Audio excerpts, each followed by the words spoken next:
I've tried a lot of e-rigs. I'm gonna try more. I've tried so many, and there's a lot of bad ones out there. I'm not a fan of how most of them approach it. It's like they're using outdated technology, and they really got to get with the time so we can have better hits, we can have better rigs and things like that. And one of the rigs that I almost didn't try was this bad boy right here, the Luca Dragon Egg. I kind of wrote it off. I looked at it a few times and went, there's no way that thing is good. And I don't know, I talked bad about it. A lot of people are like, nah, bro, you got to try it, man. You got to check it out. It's actually really good. Don't knock it till you tried it. And like, I wanted to keep knocking it, so I tried it. This thing sucks. Now, real quick, I would say, if just purely based on the price, I think it sucks. Like, this thing cost $1 Benjamin. This thing is an entire Benjamin Franklin right here. And then they're gonna want tax, bro. You gotta give them an Abraham and a few Washingtons. Like, this thing is crazy, right? Like, I looked at it and went, oh, easy, I don't need to try it. But so many comments. So many people are like, nah, bro, you gotta try it.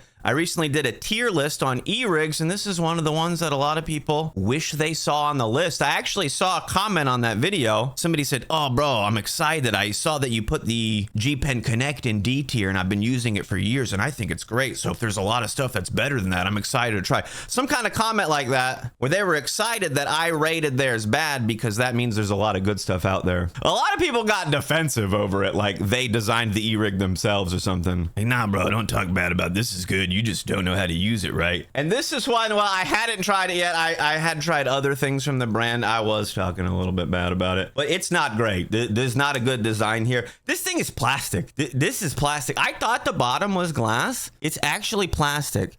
You're basically smoking out of the e-rig version of like a soda bottle bong. The only glass part is this little straw here at the top. So you can put your mouth on glass, you can put your lips on glass, but you're not like gonna get a good hit through it. If this thing was like 20 bucks, I'd be like, wow, this is crazy, this is cool. If this thing came out in like 2016, I'd be like, wow, this is dope, this is awesome. For the price it is and the other options that you can get for a similar price right now, this is like a dragon turd. Why are they calling it a dragon egg? Like, it literally has a plastic bottom. I think it costs so much because they put these little like silicone ribs in there or whatever. That doesn't even do anything.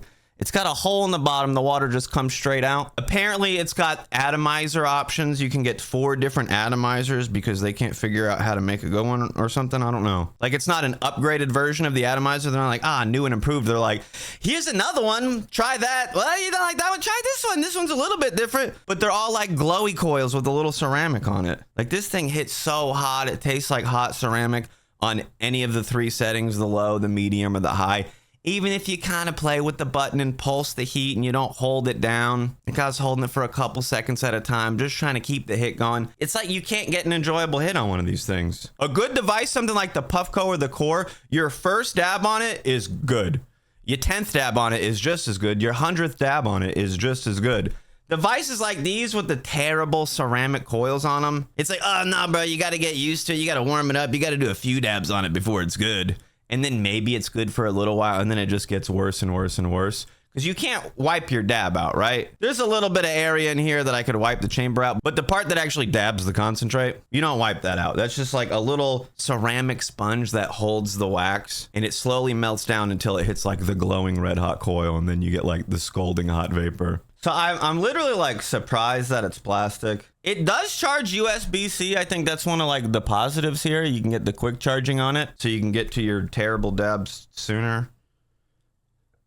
So I didn't try any of the other coils. I just used it out of the box. It came with 2 of the same coil, but it's one of those devices that's a little bit fickle, right? You maybe get better results if you have a certain kind of concentrate, or if you get used to it, you got a little system in place. No, bro, you got to do it like this. No, it's a little bit different. Like riding a unicycle or something, right? Some of these bad devices or these lower quality devices aren't good e-rigs. Like a good e-rig is something where you hit a button and it automatically does the dab for you. This is just electronically heated bad dabs. I mean, just because it heats them with electricity doesn't mean that you're gonna get a good hit. Like, you can get super quick instant vapor on this. Any device that heats up really, really quick doesn't have a good ability to be accurate with the temperature. If you can get vapor in like a couple of seconds, like a vape pen, You can get vapor instantly. It's not great at holding like an accurate temperature like you want for a concentrate hit. Something like the Core, the Puffco, or the Carta takes a little bit longer to heat up, but then it holds that temp. It holds that low temp and gives you nice quality vapor. A lot of these other cheaper devices like this one, they don't hold that temp. You're not getting to a certain temperature. You're just constantly raising the temperature if you're holding the button down. If you let it go, it lowers.